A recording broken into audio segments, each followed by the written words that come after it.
This next performer coming to the stage is terrific. You've seen him on The Tonight Show on NBC, and he was the runner-up on America's Got Talent. Clap, everybody, for Tom Cotter. Tom Cotter, everybody.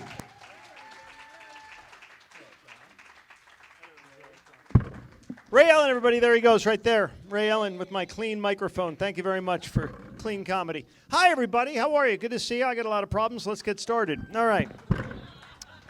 Happy to be here on the Happy Island. I just so you're comfortable, some of you were seated like 10 feet away from me. I did get tested to come into Aruba. I think we all did, right? And COVID-free, everybody. Herpes is back, but the COVID, and I'm wearing a mask right now, but I wear mine as a thong. And I'll tell you something, it's very uncomfortable.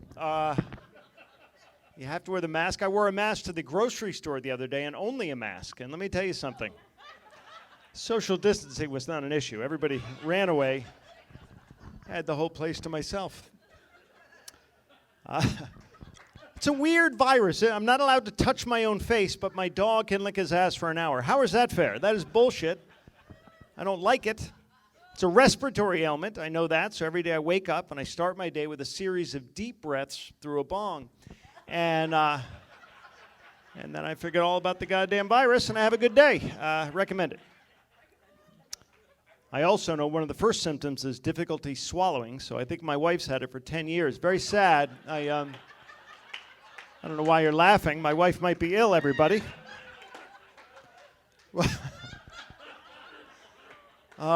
It's horrible. It's horrible. So we're all social distancing. I've been doing that for years, but we called it restraining order, whatever. But same thing. Our doctor told us back in March, he said, no hugging, no touching, no kissing, so no change at our house. We've been doing this for forever. Our first lockdown, all spring, we were locked down in New York City, and I felt like I was in prison without conjugal visits. I really did. That was the longest I'd ever stayed at home with that ankle monitoring device, but that's all right.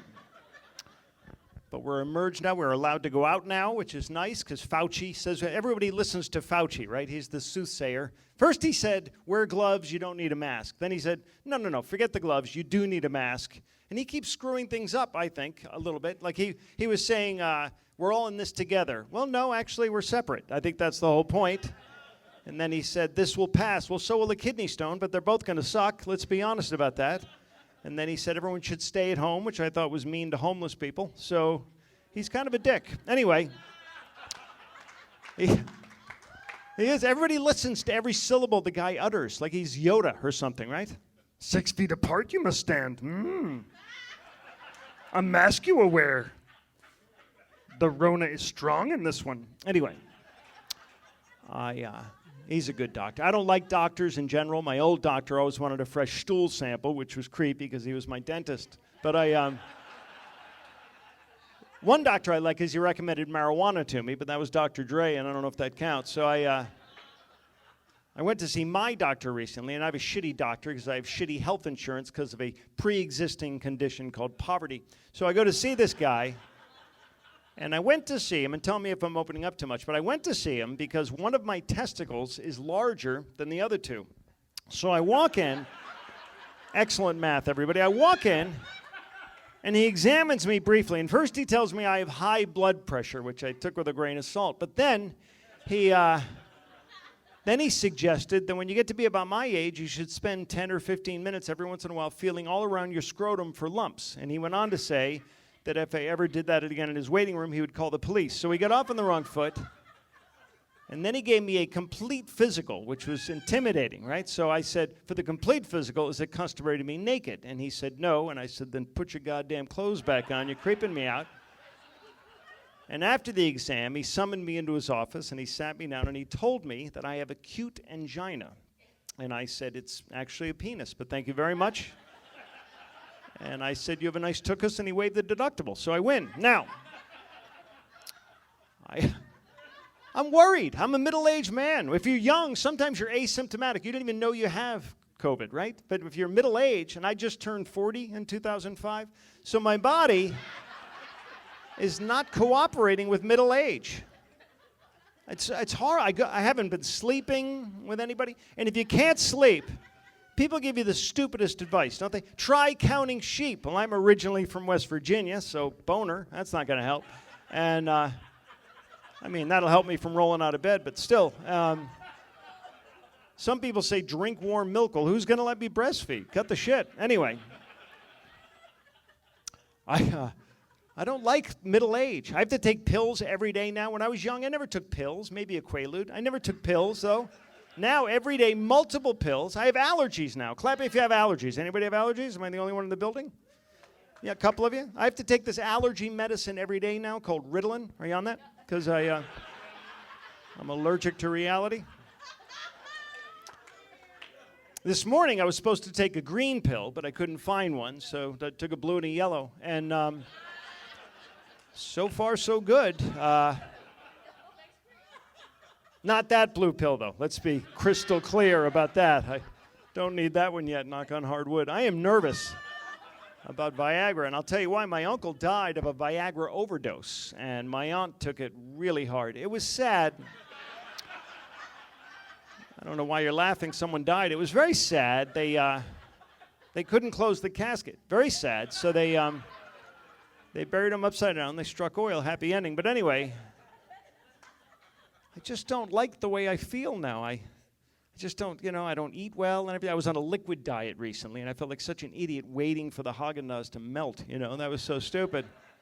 But now we can go out to eat now in restaurants, and I don't eat out a lot because my wife says it tickles, but we dine out a lot. And I went to thank you, 4 people. I went to a German-Chinese restaurant the other night, and I had the sweet and sauerkraut. Very good. I recommend that. And then I went to a Japanese-Jewish restaurant called Susumi. Very nice. And I thank you for repeating the jokes. That's great. I was in Los Angeles recently. Everyone in Los Angeles thinks they're in show business, and it's annoying. So I was at a restaurant in Los Angeles, and the waiter came over and said, yeah, I just wait tables on the side. I'm actually a writer. So I said, okay, write this down. I'll have the onion soup and the swordfish. And I think he peed in my soup. Anyway, any questions? I feel like I'm dominating this conversation.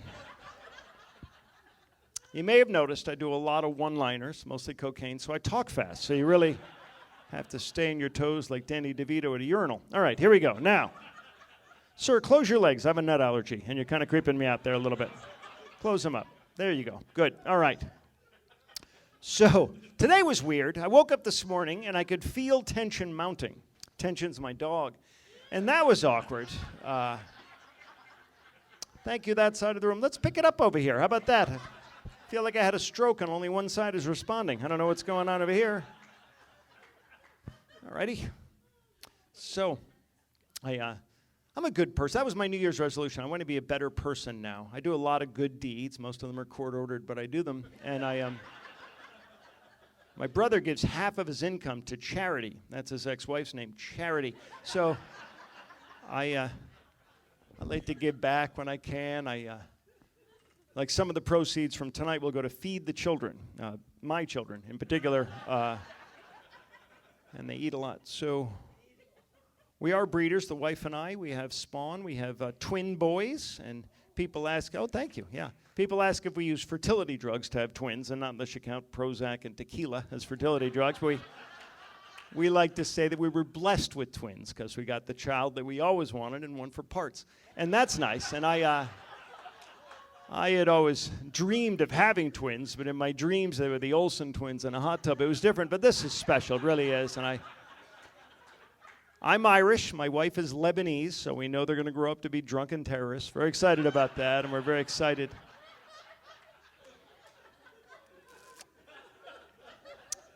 It's a tough pregnancy. A twin pregnancy is a brutal pregnancy. First trimester, a lot of vomiting and crying, and my wife was having a tough time too. And then second trimester, she was really uncomfortable. She snapped at me one day and she said, I'd love to see you give birth to a child. And I said, I'd love to see you pee your initials in the snow. We're just different, you know what I mean? Blame God. I went to every doctor's appointment with my wife when she was pregnant, every one of them, because I only work an hour a night, so I couldn't get out of it. And it is humiliating. You walk into the doctor's office, and within 5 minutes, your wife is naked with her feet up in the stirrups, and I can't even get her to wear a cowboy hat to bed, you know what I mean? And then And the doctor comes sauntering into the room, and the first thing he does is he conducts what he calls a breast examination. That's what he calls it. I call it going to second base on my wife in front of me. That's what I call it. Because that's not necessary, right? There's no medical need for that. What is that, Obamacare? And then he says, I'm just looking for lumps. And I'm like, you're going to find one, fuckface. Keep it up. It's a scam. Our final visit to his office, I gave him a urine sample all over his desk. I didn't like him, and I made that clear. I got to be in the delivery room when the kids were born. That was amazing. First, they want to make sure you're not going to pass out in the delivery. So the doctor said, have you ever witnessed childbirth before? And I said, yes, but it was a long time ago, and it was from the inside, but I think I can handle it. And I did. I actually filmed the delivery. I call it the sequel because I also filmed the conception. And that's available on YouTube. Check it out. Anyway, you learn a lot when you become a dad. I learned, for example, that Playtex has a synthetic nipple for the top of their baby bottles that is so unbelievably lifelike, and you have not lived until you had a gin and tonic through one of these things. Honest to God. That is nirvana. We're child-proofing our home, but they keep getting in. Very frustrating. 2 boys. Did I mention that? We have 2 boys. We didn't know what the sex would be because I'm Irish, so there's no way anything was going to show up on an ultrasound, let's be honest. But happy. We were very happy with 2 boys. My wife wanted to name one of them after her grandfather, but I thought Grandpa was a stupid name, so I said no. And then she suggested Simon, and I said no, because then we'll have to do whatever he says, and I'm not doing that, so... We have a lot of fun. They're great. We play hide and seek all the time, and they can never find me because you got to be 21 to get into a titty bar. But they try so hard, and they're great. They're not the sharpest tools in the shed. We know that. Everyone seems to know that. The town actually put a sign outside of our house that says "Slow children." It's humiliating, but. We think they're dyslexic. We hope they're dyslexic because every Christmas they write letters to Satan, and that's weird. But they're fun though. They don't get along. Twins either love each other or they hate each other, and our twins have nicknames: Israel and Palestine, and they fight a lot. My brother has twins, and they're inseparable because they're Siamese, and they don't get along. That's awkward. But they're great. They really are fun. We tease them a lot. I'm sorry, tase. We tase them a lot because you're not allowed to hit your kids anymore. We never hit our kids. We choke them out. And they always tap. They're pussies. But we've never yelled at our kids. We never yell at them. We prefer more of a creepy whisper from underneath their bed at 3 a.m. Very effective. I recommend that. But they make me laugh. Harry, one of my twins, came up from catechism class, religion class recently, and he said, Daddy, did we evolve from Adam and Eve? And I said, well, Adam and Eve were first, but then they had kids, and they had kids, and they had kids, and that's how you came to be. And he said, well, Mommy said we evolved from apes. And I said, well, Mommy was talking about her side of the family, but on our side. And that did not go over well on the home front.